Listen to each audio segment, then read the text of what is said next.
সময়ের, তাহলে সেটা হলো বিচ্ছেদের। যা মা সীতাকে সহ্য করতে হয়েছে শ্রীরামের জন্য, রাধা কৃষ্ণকেও সহ্য করতে হয়েছে। যে ব্যক্তি বিচ্ছেদের সময় সঠিক পথে চলে এসেছে, সে জীবনে অনেক শ্রেষ্ঠ স্থানে অবশ্যই পৌঁছতে পারবে। এবার যদি কথা বলি সবথেকে জরুরি এবং গুরুত্বপূর্ণ সময়ের, তাহলে সেটা হলো সংযোগ। সকলকে সাহায্য করতে থাকুন। আপনি অন্যদের সাহায্য করে তাদের যত আনন্দ দিতে পারবেন, ততটাই আনন্দ আপনারও জীবনে অবশ্যই আসবে। আসুন আর আমার সাথে ভালোবেসে বলুন, রাধা রাধা। কাম তৃতীয় পুরুষার্থ। এবার অধিকাংশ মানুষই কাম বলতে বিলাসিতা, বাসনা, লালসা মনে করে ফেলে। আসলে এমন কিছুই নয়। কামের বাস্তবিক অর্থ কি? কামের বাস্তবিক অর্থ হল কামনা। প্রতিটা ব্যক্তি, প্রতিটা মানুষ, প্রতিটা জীব এই সংসারে কোনো না কোনো বিশেষ কারণে আসে।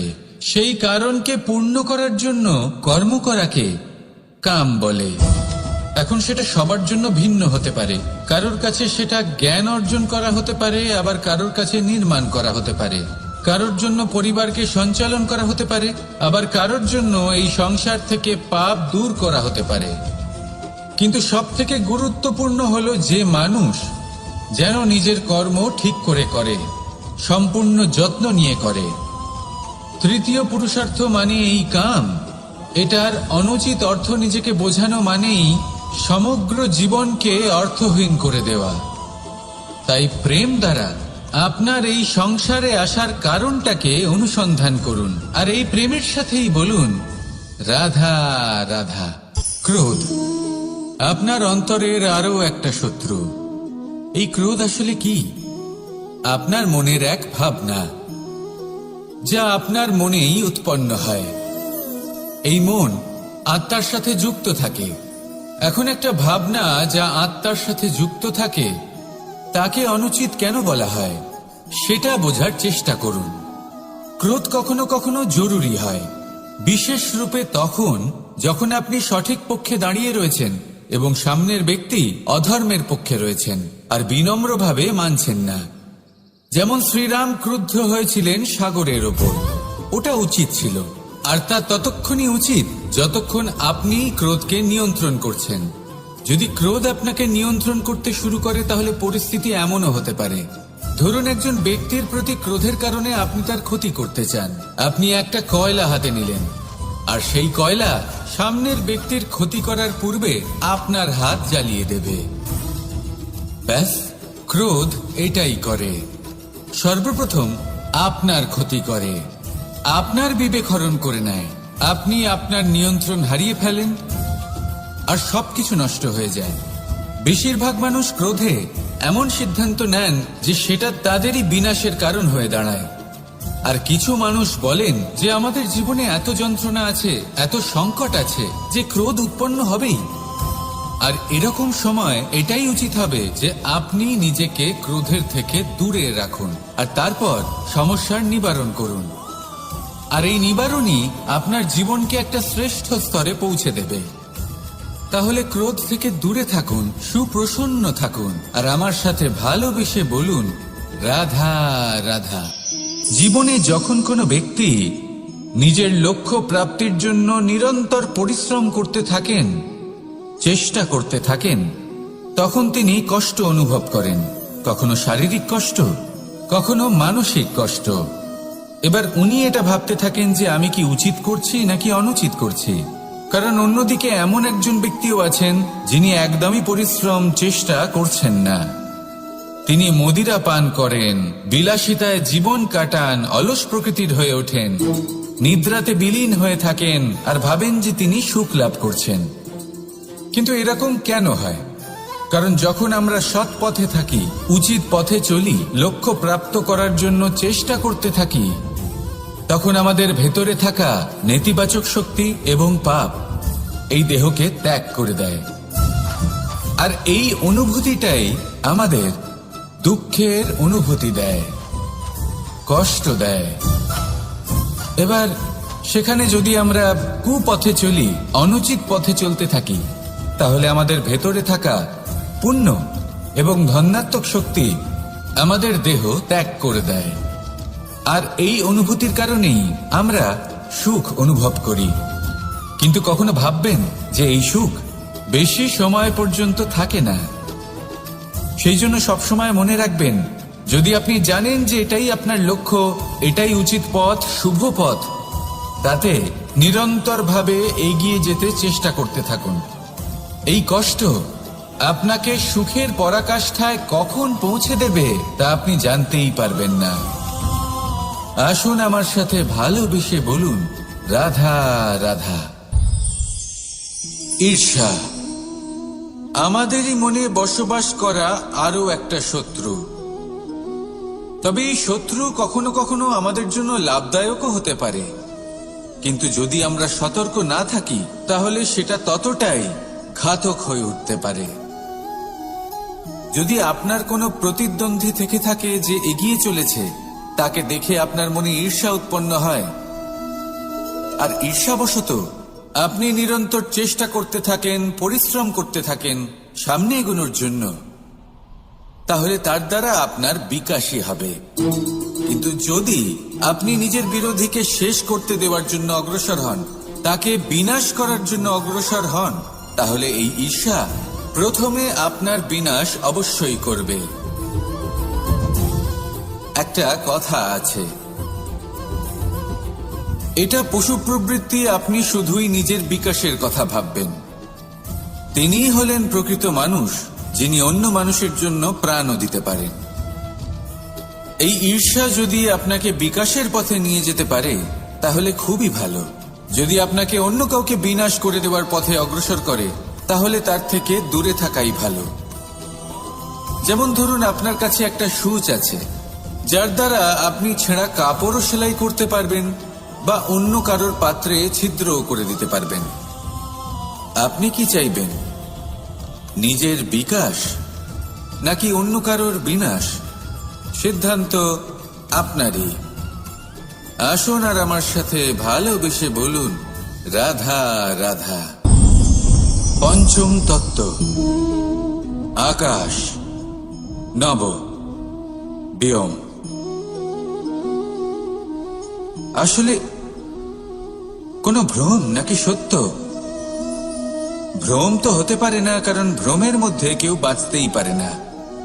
আর যদি সত্য হয় তাহলে এতটাই বিশাল যে আমাদের চোখের থেকে, আমাদের ইন্দ্রিয়ের থেকে, আমাদের মস্তিষ্কের থেকে, আমাদের চিন্তা ভাবনার থেকেও অনেক ঊর্ধ্বে, যাকে আমরা বুঝতেই পারি না। এটা যতটাই বিশাল আকার, ঠিক ততটাই সরল। এই আকাশ যতই অন্ধকারাচ্ছন্ন, ততটাই আলোর প্রকাশ প্রদান করে থাকে। দেখতে গেলে এ হলো জীবনের সঞ্চালক, কিন্তু যদি ক্রুদ্ধ হয়ে যায় তাহলে প্রাণ কেড়ে নিতেও দ্বিধা বোধ করে না। এই আকাশ শুধুমাত্র পৃথিবী লোক নয়, বরং এই সমগ্র ব্রহ্মাণ্ডকে, এই সমগ্র সৃষ্টিকে, এর প্রত্যেকটা তারাকে, প্রত্যেকটা গ্রহকে একটা বিশেষ স্থান প্রদান করে। এর নিজের কোনোই অস্তিত্ব নেই, কিন্তু সকলকে অস্তিত্ব প্রদান করে। এটাই হলো এই আকাশের মাহাত্ম্য। এই আকাশে হলো মাহাত্ম্যের প্রতিরূপ, যা আমাদের ভাবনা দ্বারা উৎপন্ন হয়। আপনিও আকাশের মতো এই বোধকে আপন করে নিন। আপনার জীবনও আকাশের মতন মহান এবং বিশাল হয়ে উঠবে। আর তখনই মন সুপ্রসন্ন হয়ে বলবে, রাধা রাধা। কামবোধ, এটাই আপনার অন্তরের প্রথম শত্রু। বেশিরভাগ মানুষই কামবোধ বলতে লালসা বোঝেন, কিন্তু এটা সম্পূর্ণ সত্য নয়। কামের আসল অর্থ হলো কামনা। এটা খুবই সহজ ব্যাপার। মনুষ্য শরীর থাকলে, মানুষের মন থাকলে এই কামনা অবশ্যই থাকবে। এবার এটাই দেখতে হবে যে এই কামনা নেতিবাচক কামনা নাকি ইতিবাচক কামনা। অন্য কারোর জিনিসে নজর দেওয়া, অন্য কোনো মানুষের উপর নজর দেওয়া, কোনো অনুচিত বস্তুর দিকে নজর দেওয়া, এ নেতিবাচক কামনা। আর এই দুষ্কামনা মানুষকে দিয়ে অপকর্ম করাবেই করাবে। তাই মনে রাখবেন, যে ব্যক্তি নিজের কামনাকে নিয়ন্ত্রণে রাখতে পারেন তিনি সঠিক পথেও থাকেন, সঠিক লক্ষ্যে পৌঁছতেও পারেন। যিনি কামনা নিয়ন্ত্রণে রাখতে পারেন না তিনি তার পথও হারিয়ে ফেলেন এবং লক্ষ্যচ্যুতও হন। তাই মনে রাখবেন, নিজের কামনাগুলিকে নিয়ন্ত্রণে রাখুন, কাম নামক এই শত্রুর ওপর বিজয় লাভ করুন, আর আমার সাথে ভালোবেসে বলুন, রাধা রাধা। বায়ু পঞ্চতত্ত্বের মধ্যে তৃতীয় তত্ত্ব। কেউ একে সমীর বলে, আবার কেউ একে পবন বলে। প্রথম কথা হলো এটাই যে এই বায়ু আমাদের জীবন দান করে প্রতিদিন, প্রত্যেক মুহূর্তে। এই বায়ুর কারণেই আমরা নিঃশ্বাস নিতে পারি, জীবিত থাকতে পারি। এই বায়ুই হলো সেই যা সকল মেঘেদের একত্রিত করে একটি স্থানে আর বর্ষা ঘটায়। আর এই বর্ষার কারণেই এই ধরিত্রীতে অন্ন উৎপন্ন হয়। এই বায়ুকে দেখুন, কখনো এতটা সৌম্য যে আপনার কোনোই তফাৎ বোধ হয় না, আর কখনো কখনো এমন রূপ ধারণ করে ফেলে যে অনেক বড় বড় পর্বতের আকার পর্যন্ত বদলে ফেলে। এটাই হলো বায়ুর বিশেষত্ব। বায়ু শেখায় যে সময়ের সাথে সাথে বইতে থাকো, সকলকে জীবন দান করো, সকলকে সাহায্য করো, কিন্তু যখন বিপদ সামনে আসবে তখন দৃঢ় হয়ে সম্মুখীন হও। বাধা অনুযায়ী নিজেকে গড়ে নিতে হবে, আর কখন কতটা কঠোর হতে হবে আর কখন কতটা সৌম্য হতে হবে এটা বায়ুকে দেখে শিখুন, আর আমার সাথে ভালোবেসে বলুন, রাধা রাধা। অগ্নি চতুর্থ তত্ত্ব, সব থেকে বেশি গুরুত্বপূর্ণ কিন্তু তার থেকেও বেশি ভয়াবহ। কখনো অগ্নিকে নিয়ন্ত্রিত রূপে উনুনে জ্বলতে দেখেছেন? এই অগ্নি আমাদের খাবার বানাতে সাহায্য করে, যা আমাদের শক্তি প্রদান করে। কিন্তু এই অগ্নি যখন বিচলিত হয়ে, অনিয়ন্ত্রিত হয়ে কোন বনের আগুন হয়ে ওঠে তখন মহা বিনাশ ঘটে যায়। আপনারই অন্তরের ঊর্জা হলো এই অগ্নি। এটা আপনার শক্তিও, আপনার ক্রোধ। একে ব্যবহার কিভাবে করবেন তা আপনারই হাতে। যদি কোনো ব্যক্তি নিজের অন্তরের এই ঊর্জাকে ব্যবহার করেন শক্তির রূপে, তাহলে সে বিকাশ ঘটাতে পারে, নির্মাণ ঘটাতে পারে। কিন্তু যদি কোনো ব্যক্তি তার অন্তরের ঊর্জাকে বিধ্বংসী অস্ত্র বানিয়ে ফেলেন, তাহলে নিশ্চিত রূপে মহা বিনাশ ঘটতে পারে, যাতে বিনাশ তারও অবশ্যই হবে। অনেক বছর পূর্বে এমনই এক আগুনের দ্বারা এই সুন্দর পৃথিবীর নির্মাণ হয়েছিল, আর অনেক বছর পূর্বে এমন এক আগুনেই সমস্ত জীব এবং সংসার বিলুপ্ত হয়ে গেছিল। এবার আপনি আপনার অন্তরের ঊর্জা দ্বারা বিনাশ ঘটাতে চান নাকি নির্মাণ ঘটাতে চান, সেই সিদ্ধান্ত আপনারই। আসুন আমার সাথে ভালোবেসে বলুন, রাধা রাধা। জীবনে যদি আপনি বন্ধু লাভ করতে চান তাহলে আপনাকে অনেকগুলো কাজ করতে হবে। প্রথমে একজন যোগ্য পাত্র সন্ধান করতে হবে, তারপর তার সাথে সময় কাটাতে হবে, সুখ দুঃখে তার সাথে থাকতে হবে, তবে গিয়ে সে বন্ধু হবে। কিন্তু যদি আপনি শত্রু খুঁজতে চান তাহলে কোথাও যাওয়ার দরকার নেই, কারণ আপনার সব থেকে বড় শত্রু আর কোথাও নেই, আপনারই মনের মধ্যে, আপনার চেতনায় রয়েছে। ক্রোধ, মোহ, লোভ, কাম, মদ, মাৎসর্য, এ এমন 6 সব থেকে বড় শত্রু যা আপনার আগামী 7 জন্ম নষ্ট করে দিতে পারে যদি আপনি এদের না সামলাতে পারেন। এবার এদের সাথে যদি যুদ্ধ করতে হয় তাহলে একটা মহাভারতের মতো দেখুন, যেখানে অর্জুনও আপনি আর কৃষ্ণও সেই আপনি। কারণ এই যুদ্ধ আর অন্য কারোর সাথে নয়, বরং নিজের সাথে। এগুলো অন্তর মনের যুদ্ধ, আর এটা জয় করা যেতে পারে নিয়ন্ত্রণ এবং অনবরত চেষ্টার দ্বারা। তাই এটাই করুন, এই 6 শত্রুকে পরাজিত করুন এবং আমার সাথে ভালোবেসে বলুন, রাধা রাধা। বিষ এবং অমৃত, এর ভিত্তিতেই সংসার চক্র চলতে থাকে। যখন সমুদ্র মন্থন হয়েছিল তখন এই দুই প্রাপ্ত হয়েছিল। প্রথমে বিষ পাওয়া গেল, তারপর অমৃত। জীবন মন্থন করলেও এগুলো লাভ করা যায়। এবার এই যে বিষ, তা হলো অমৃতের থেকে অনেক বেশি শক্তিশালী এবং সেই জন্যই অনেক বেশি ঘাতকও। এবার বোঝার চেষ্টা করি এই বিষ আসলে কি। যে কোনো বস্তু বা কোনো ভাব যদি মাত্রার থেকে বেশি পরিমাণে আপনার কাছে থাকে, প্রয়োজনের থেকে বেশি আপনার কাছে থাকে, তাহলে সেটা আপনার কাছে বিষ সমান হতে পারে। তা সে ধন হোক, শক্তি হোক, সম্মান হোক, ইত্যাদি ইত্যাদি। যদি আপনার কাছে এমন কিছু থেকে থাকে যা মাত্রার থেকে বেশি পরিমাণে আপনার কাছে আছে, তাহলে তাকে ভাগ করতে শিখুন। যদি আপনি ভাগ করতে শিখে যান, তাহলে এই বিষই আপনার জন্য অমৃতে পরিণত হবে, আর তাদের কাছেও অমৃত সমান হয়ে উঠবে যাদের এই সাহায্যের প্রয়োজন। তাহলে ভাগ করে নিতে শিখুন আর আমার সাথে ভালোবেসে বলুন, রাধা রাধা। বেশিরভাগ মানুষই এই কথা জানেন যে আমাদের শরীর 5টি তত্ত্ব দ্বারা নির্মিত, যাকে আমরা পঞ্চতত্ত্ব বলি। জল, অগ্নি, বায়ু, ধরিত্রী এবং আকাশ। এবার এই কথা আমরা সকলে জানি, কিন্তু এগুলোর সাথে কিছু গুণ জড়িয়ে রয়েছে যেগুলো আমরা দেখতে পাই না। যদি এই গুণগুলি আমরা আত্মসাৎ করতে শিখে যাই, তাহলে সাক্ষাৎ পরমেশ্বরের দর্শন আমরা পেতে পারি।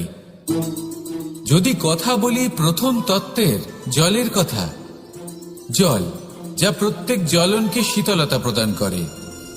এই জলকে দেখুন, যা শুধু প্রবাহিত হতে জানে, থামতে জানে না। জল পাথরের সাথে সংঘর্ষ করতে জানে, যার পথে অনেক বাধা আসে, কিন্তু সে প্রবাহিত হতে থাকে। নিরাকার হলো এই জল, যে কোনো পাত্রেই রাখুন না কেন তার আকার ধারণ করে নেবে। এটাই হলো এর বিশেষত্ব এবং এটাই হলো আমাদের শিক্ষা। কিভাবে প্রবাহমান থাকতে হবে, কিভাবে আমাদের থামলে চলবে না, তাতে আমাদের পথের মধ্যে যতই যেরকমই সমস্যা আসুক না কেন, আমাদের এই জলের মতোই নিরাকার হয়ে যে কোনো পরিস্থিতিতেই প্রবাহমান থাকতে হবে। এই শিক্ষাই জলের থেকে লাভ করুন আর আমার সাথে ভালোবেসে বলুন, রাধা রাধা। মন, জীবনে যখনই কোনো বস্তু বা সুখ স্বাচ্ছন্দ্য অধিক মাত্রায় আপনার কাছে চলে আসে, তখন নিজেকে শ্রেষ্ঠ মনে করার একটা প্রবণতা দেখা যায়, যা হয় আত্মবিশ্বাসে পরিণত হয়, নয়তো অহংকারে। এবার আত্মবিশ্বাস আর অহংকারের মধ্যে অনেক বড় পার্থক্য রয়েছে। আমি এটা করতে পারি, আমি ওটাও করতে পারি, এ হলো আত্মবিশ্বাস। শুধুমাত্র আমি এটা করতে পারি, শুধুমাত্র আমি ওটাও করতে পারি, আমি হলাম সর্বশ্রেষ্ঠ, এটা হলো অহংকার। এবার এই অহংকার এর ধ্বনি অনেক দূর প্রবাহিত হয় আর এর প্রহার সর্বপ্রথম আপনাকে বিপর্যস্ত করে। এবার এই অহংকার এর বিপরীত শব্দ হলো বিনয়, অর্থাৎ নিজের ঊর্ধ্বে উঠে অন্যের বিষয় ভাবনা চিন্তা করা, সংসারের বিষয় ভাবা। এই বিনয়ী হবার চেষ্টা করুন, একের থেকে অনেক হওয়ার চেষ্টা করুন এবং একসাথে থাকার চেষ্টা করুন। নিশ্চিত রূপেই আপনি বিকাশের কারণ হবেন। মত্ততা থেকে নিজেকে দূরে রাখুন, অহংকার থেকে নিজেকে দূরে রাখুন। এই মন প্রসন্ন হয়ে বলবে, রাধা রাধা। মানুষ বড়ই বিচিত্র প্রাণী। অধিক থেকে অধিকতর ধন লাভ করার চেষ্টায় নিজের শরীরকে নষ্ট করে ফেলেন, নিজের শক্তি হারিয়ে ফেলেন, নিজের সামর্থ্য হারিয়ে ফেলেন। আর যে ধন লাভ করেন সেটা কোথায় যায়? সেই শক্তি, সেই সামর্থ্যকে আবার ফিরে পাওয়ার জন্য। আর কিছু মানুষ জীবন এমন ভাবে যাপন করেন যেন তা কখনোই শেষ হবে না, কিন্তু শেষ তো সবারই হবে। আর যখনই শেষটা কাছে চলে আসে, তখন মানুষ এটা বুঝতে পারেন যে সে জীবনকে উপভোগ করেননি। তার কারণটা কি? লালসা। এই লালসা জন্ম দেয় লোভকে, আর এই লোভ জন্ম দেয় আপনারই বিনাশকে। সেই জন্য আজ আপনার কাছে যা কিছু আছে, যেমনটা আছে, তার সাথে জীবন যাপন করুন, পূর্ণরূপে যাপন করুন। আপনার কাছে যতই ধন, শক্তি, মান থাকুক, তা সবার মধ্যে ভাগ করতে শিখুন। ভাগ করলে ভালোবাসা বাড়ে, আর এই ভালোবাসা দ্বারা জীবন আরো সুখময় হয়ে ওঠে। তাহলে আসুন আর আমার সাথে ভালোবেসে বলুন, রাধা রাধা। পঞ্চতত্ত্বের মধ্যে দ্বিতীয় তত্ত্ব হল ধরণী, ভূমি, যাকে আমরা ধরণী মাতা বলি। এই ধরণী ধৈর্য ধারণ করে, আর এর ওপরেই আমাদের সমগ্র সংসার নির্ভরশীল। কারণ এই ভূমি সহ্য ক্ষমতা রাখে, এর সহ্য ক্ষমতা হল অপরিসীম। সন্তান যতই আঘাত প্রদান করুক না কেন, প্রেম পূর্বক সহ্য করে, আর তার বদলে অমূল্য রত্ন প্রদান করে। সন্তান যদি হাল চালায়, তাহলে তার বদলে তাকে অন্ন প্রদান করে। এটাই হলো ধরণী। এবার এর থেকে আমরা কি শিক্ষা পেতে পারি? এটাই যে কারোর জন্য কিছু করা বা কাউকে কিছু দেওয়া মনে কোনো কামনা ছাড়াই। আর এই কথাটা বুঝে যান, যদি কারোর জন্য কামনা না রেখে বা কোনো পাওয়ার আশা না রেখে কারোর জন্য কিছু করেন বা কারোকে কিছু দেন, যদি এটা আপনি শিখতে পারেন, তবে আপনি ভালোবাসতে শিখে গেছেন। আর সেই জন্যই এই ধরিত্রীকে মাতা বলা হয়। কারণ মাতা শুধু উনি নন যিনি গর্ভে সন্তানকে ধারণ করেন, মাতা তো উনিও যিনি জীবন বাঁচতে শেখান, যিনি জীবন বাঁচার উদাহরণ প্রদান করেন। তাহলে ধরণীর থেকে এই নিঃস্বার্থ ভাব শিখুন, নিঃস্বার্থ ভালোবাসা শিখুন, আর এই ভালোবাসার সাথেই বলুন, রাধা রাধা। কোনো বাড়িতে, কোনো পরিবারে যখন কারোর জন্ম হয়, তখন তা কত সুখের মুহূর্ত হয়। সেই ছোট্ট সন্তান যখন কিছুটা বড় হয়, সে হাঁটার চেষ্টা করে, আর সেই প্রক্রিয়াতেও খুব বড় একটা শিক্ষা লুকিয়ে রয়েছে, ঠেলে দেওয়া। যখন আপনি হাঁটতে চান, সামনে এগোতে চান, তখন আপনি কি করেন? নিজের পায়ের তলার যে মাটি, তাকে আপনি পেছনে ঠেলে দেন। ব্যাস, এই একই জিনিস তো জীবনেও শিখতে হবে। এবার যদি আপনি জ্ঞানের পথে অগ্রসর হতে চান, তাহলে অজ্ঞানতাকে পেছনে সরিয়ে দিতে হবে। যদি আপনি প্রকাশের দিকে এগোতে চান, তাহলে অন্ধকারকে পেছনে সরিয়ে দিতে হবে। যদি আপনি ভবিষ্যতে সফল হতে চান, তাহলে অতীতের যে অসফলতাগুলিকে পেছনে সরিয়ে দিতে হবে। যে জল বইতে বইতে থেমে যায়, তাকে আমরা নালা বলে থাকি, তার থেকে দুর্গন্ধ বের হয়। কিন্তু যে জল বইতেই থাকে, তাকেই আমরা পবিত্র জল বলি। তাহলে আপনিও কর্ম করতে থাকুন, কখনো থামবেন না। আর আমার সাথে ভালোবেসে বলুন, রাধা রাধা। আলস্য আপনার আরো একটা অত্যন্ত বড় শত্রু, যা আপনার মনের মধ্যে বসবাস করে আর ধীরে ধীরে আপনার কার্য শরীরের একটা অংশ হয়ে ওঠে। সব কাজে দেরি করিয়ে দেয়, সবকিছু নষ্ট করে দিতে পারে এই আলস্য। এই কাজ আজকে হলো না, কোনো ব্যাপার নয়, কালকে করে নেব। প্রকৃতি আমাদের এটা শেখায় না। ভেবে দেখুন, যদি সূর্য এটা ভাবে যে কাল উদিত হব না, কিছুদিন পরে উদয় হব, তাহলে কি হবে? সমগ্র পৃথিবীর বিনাশ হয়ে যাবে, ঠিক কিনা? দেখুন, এই আলস্য নিয়ে খুব সুন্দর একটা কথা আছে, আলস্যস্য কুত বিদ্যা। অর্থাৎ যিনি অলস হয়ে বসে থাকেন, তিনি বিদ্যা লাভ করেন না, জ্ঞান লাভ করেন না। আর জ্ঞান না থাকলে তিনি ধন অর্জন করতে পারেন না। তার জীবনে সুখ স্বাচ্ছন্দ্যের অভাব থাকে, বন্ধুর অভাব থাকে। যেখানে সুখ স্বাচ্ছন্দ্য নেই, মিত্র নেই, আপনজন নেই, জ্ঞান নেই, সেখানে আনন্দ কিভাবে বাস করতে পারে? সেই জন্য কথায় আছে, যিনি কর্ম করেন তিনি এই সংসারে যে কোনো সুখ স্বাচ্ছন্দ্য ভোগ করতে পারেন। তাই কর্ম করুন, সময়কে সম্মান করুন। আর এই আলস্যের উপর বিজয় লাভ করুন। আর আমার সাথে ভালোবেসে বলুন, রাধা রাধা।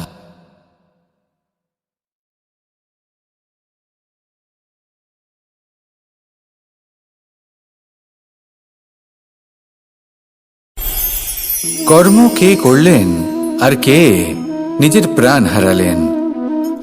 রেশমের কীট। আর লাভবান কে হলেন? মনুষ্য জাতি। এর দ্বারা আমরা কি শিক্ষা পেলাম? যে এই সংসারে আমরা যে কর্মই করি, সৎকর্ম করি বা অপকর্ম করি, তার থেকে লাভবান যে কেউ হতে পারেন। আমাদের বন্ধু হোক, পরিবার পরিজন হোক বা সংসারের যে কোনো ব্যক্তি হোক, যে কেউ লাভবান হতে পারেন, কিন্তু সেই কর্মের ফল কিন্তু আমাদেরই ভোগ করতে হয়। যদি আপনি সৎকর্ম করেন তাহলে তার শুভ ফল আপনিই পাবেন। তার থেকে লাভবান হয়তো এই সংসারে যে কেউ হতে পারেন। সেরকমই যদি আপনি অপকর্ম করে থাকেন, তার থেকে সংসারের যে কোনো ব্যক্তি যতই লাভবান হোক না কেন, তার থেকে ক্ষতি আপনাকেই ভোগ করতে হবে। তাহলে আপনি কি সুফল চান নাকি ক্ষতিগ্রস্ত হতে চান, সেটা নির্ভর করছে আপনার কর্মের উপর। তাহলে ভেবেচিন্তে কর্ম করুন আর আমার সাথে ভালোবেসে বলুন, রাধা রাধা। আজ আমি আপনাদেরকে 3টি প্রশ্ন করব। তাহলে প্রথম প্রশ্ন, এমন কে আছে যার ওপর আপনি অনর্গল প্রহার করার পরেও সে হাসে আর আপনাদেরকে আনন্দ দেয়? আপনাদের উত্তর হবে ভূমি বা বৃক্ষ। দ্বিতীয় প্রশ্ন, এমন কে আছে যে আপনার কিছু না বলাতেও সব জেনে যায়, সব বুঝে যায় আর নিঃস্বার্থভাবেই আপনার সাহায্য করতে থাকে? এবার আপনাদের উত্তর হবে ভাই বা বন্ধু। আর তৃতীয় প্রশ্ন, এমন কোন ভগবান আছেন যিনি নিজে বিষ পান করে আপনাকে জীবনের অমৃত প্রদান করেন? আপনি হয়তো উত্তর দেবেন মহাদেব। যদি আপনার উত্তর এইগুলি হয়, তাহলে সেই উত্তর ভুল। এই সমস্ত প্রশ্নের একটাই সঠিক উত্তর আছে, আর তা হল মা। স্তন্য পান করার সময় আপনি পা দিয়ে কত তাকে মেরেছেন, কিন্তু তাও উনি হাসি মুখে আপনাকে আশীষ দিতে থেকেছেন। আপনি কিছু না বললেও উনি সব জেনে যান, আর এই জীবনের কঠিন পরিস্থিতির বিষ পান করে আপনাকে সুখের অমৃত দেন। এই জীবনে আপনি যাই করে নিন না কেন, মায়ের ঋণ কখনো পরিশোধ করতে পারবেন না। যদি কিছু করতে চান, তবে জীবনের আনন্দের মধ্যে, অনুভূতির মধ্যে আর ধন্যবাদের মধ্যে নিজের মাকে মনে রাখবেন। আর আমার সাথে ভালোবেসে বলবেন, রাধা রাধা। মানুষ সর্বদা ফলাফলের কথা ভাবেন, যে আমি যা করতে চলেছি তার ফল কি হবে, তার পরিণাম কি হবে। কিন্তু এর চিন্তা কেন? কারণ কর্ম যদি শুভ হয়, তাহলে তার পরিণাম খারাপ হতেই পারে না। শুভ চিন্তা নিয়ে যারা কর্ম করেন, তাদের ফলের চিন্তা কিসের? যারা ফুল বিক্রি করেন, তাদের মাঝে সাঝে কাঁটা নিশ্চয়ই ফোটে, কিন্তু সুগন্ধ তাদের হাতে থেকেই যায়। হীরের সন্ধানে কয়লার খনিতে নামা ব্যক্তি কালিমা লিপ্ত হয়ে গেলেও তার হাতে হীরে অবশ্যই থাকে। তাই শুভ চিন্তা নিয়ে কর্ম করে যান, পরিণাম শুভই হবে। আর ভালোবেসে বলুন, রাধা রাধা। কিছু পাখিদের লক্ষ্য করি আমি, জীবন ভোর বাসা বানাতে থাকে। এখান থেকে ডাল কুড়িয়ে, ওখান থেকে পাতা কুড়িয়ে, সর্বদা এই কাজেই ব্যস্ত থাকে যাতে নিজের বাসা বানাতে পারে।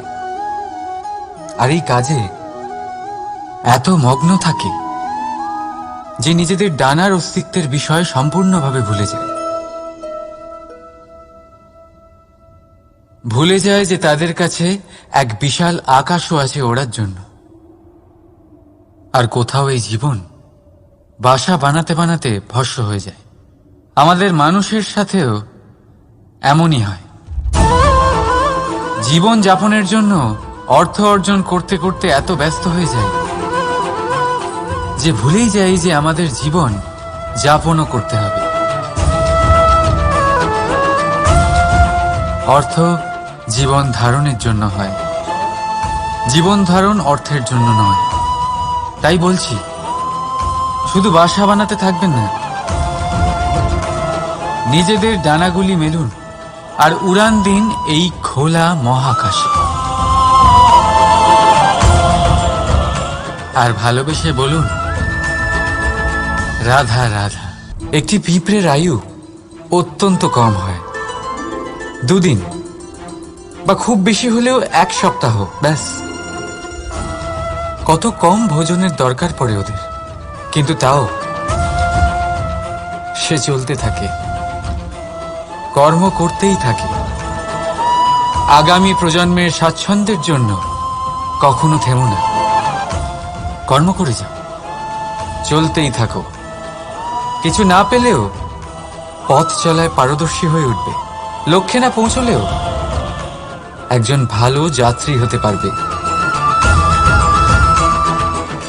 তাই ভালোবেসে বলো, রাধা রাধা।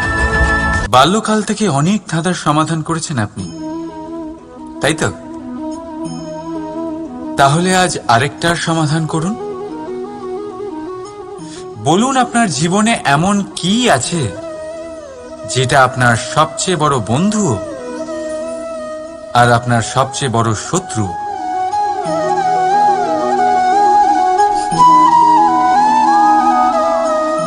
বুঝদারের জন্য ইশারাই যথেষ্ট। ঠিক ধরেছেন আপনি। সেই বস্তু হলো সময়। কেন কেন সময় আপনার সবচেয়ে বড় বন্ধু আর সময়ই আপনার সবচেয়ে বড় শত্রু? উত্তর হলো সময়ের সম্মান। যে ব্যক্তি সময়কে সম্মান করে সে নিজের জীবনে সমস্ত লক্ষ্যে পৌঁছে যায়। সংসার তার গুণের কদর করে, তাকে মাহাত্ম্য দেয়। আর যে ব্যক্তি সময়ের মাহাত্ম্যকে সম্মান করে না, বুঝতে পারে না, কারণে অকারণে তার অপমান করে, সংসার তাকেই ভুলে যায়। এই জন্য সময়কে সম্মান করুন, তা নষ্ট করবেন না। কারণ ভালো সময় এই সংসারকে দেখাবে আপনার বাস্তবিক রূপ, কিন্তু খারাপ সময় আপনাকে দেখাবে এই সংসারের বাস্তবিক রূপ। তাই ভালোবেসে বলুন, রাধা রাধা।